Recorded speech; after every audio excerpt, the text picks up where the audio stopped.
मैं डॉक्टर कमल कुमार महतो आज एक नया अध्याय पे चर्चा करूं। आज का विषय है संस्कृति का विकास किस प्रकार से होता है या संस्कृति विकास के सिद्धांत। ये अध्याय यूजी सेमेस्टर 3 के बच्चे के लिए बहुत उपयोगी है। संस्कृति, हम लोग जितने भी लोग हैं, हर कोई किसी ना किसी संस्कृति से बिलोंग करते हैं। हमारे भारत में देखिएगा कई तरह के संस्कृति पाए जाते हैं। ये जितने परिधान देख रहे हैं, रीति रिवाज देख रहे हैं, ये सब उनके संस्कृति है।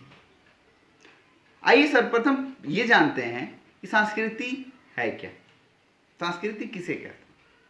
तो संस्कृति वह मिश्रित अवस्था है जिसमें ज्ञान, विज्ञान, कला, विश्वास, नैतिकता का सिद्धांत, विधि विधान, प्रथाएं, ये सारे चीज उसमें होती है।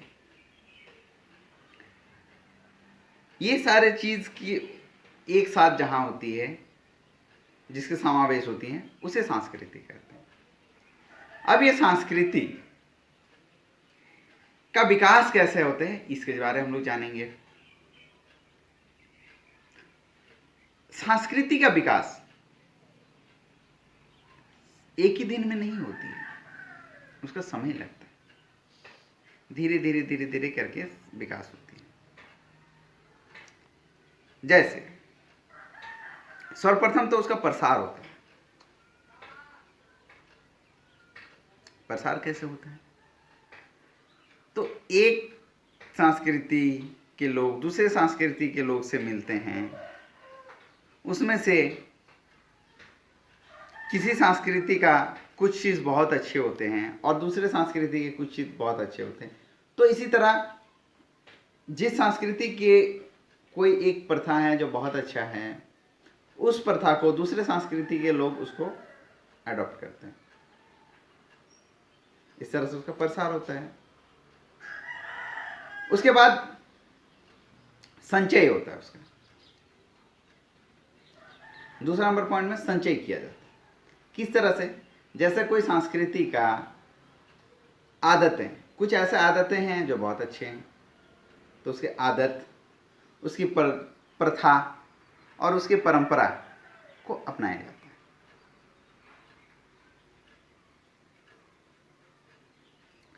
तीसरा हुआ व्यवस्थापन। व्यवस्थापन ये हुआ कि वो एक स्थान से दूसरे स्थान, एक संस्कृति से दूसरे संस्कृति में जाने लगता है।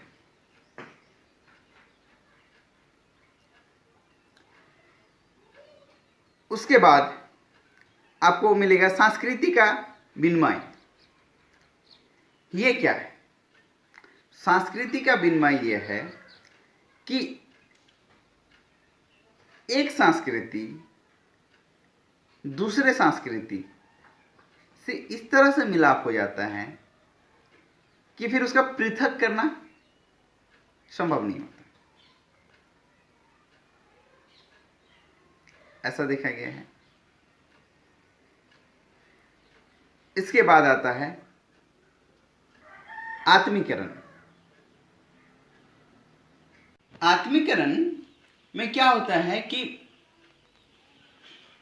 जो एक संस्कृति था और दूसरे संस्कृति के साथ वो मिलता है, और एक समय ऐसा आता है कि उसमें पूर्ण रूप से विलय हो जाता है, और जो व्यक्ति था उसका व्यक्तित्व कहीं खो जाती है। जो एक पहला एक संस्कृति था, उसमें जो एक व्यक्ति का व्यक्तित्व हुआ करता था, वो धीरे धीरे दूसरे संस्कृति में वो खत्म हो जाती है। ये आज के दिन में ये बहुत देखने को आपको मिलेगा, जिसमें अंतरजातीय विवाह, दूसरी जगह जाकर प्रवासी हो जाना। इसमें क्या होता है कि धीरे धीरे धीरे उसकी जो अपनी एक पहचान रहती है वो खत्म हो जाती है। इसी प्रकार से संस्कृति का विकास हम लोग देख पा रहे हैं। जो संस्कृति का जो विकास है इसी प्रकार हो रहा है।